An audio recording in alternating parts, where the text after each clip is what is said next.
ఇద్దరు ముగ్గురు చనిపోయి ఉంటారు. Is a very ruthless person. ఆ వైలెన్స్ చూసాక నాకు జ్వరం వచ్చింది, క్రోసిన్ టాబ్లెట్ వేసుకున్నాను, తగ్గలేదు. డోలో వేసుకోవచ్చా? ఆ డాక్టర్ గారిని అడుగుతాను. వెయిట్, సాయంత్రం పాపని తీసుకెళ్తావుగా? వద్దులేమ్మా, నీకెందుకు శ్రమ, బోల్డ్ పనులు ఉంటాయిగా. రేపు మంచి రోజు, నేనే రాహుకాలం ముందు వచ్చి పాపను అప్పచెప్పి వెళ్తాను. కానీ తమ్ముడు గారికి అదే మంచితనం అని చెప్పి అండర్లైన్ చేయమ్మా.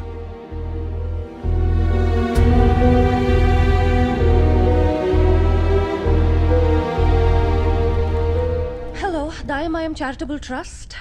అవునండి. చందు, ఐ మీన్ చంద్రశేఖర్ ఉన్నారా? చందు ఉద్యోగం అనేసి 2 వారాలు అవుతుందండి.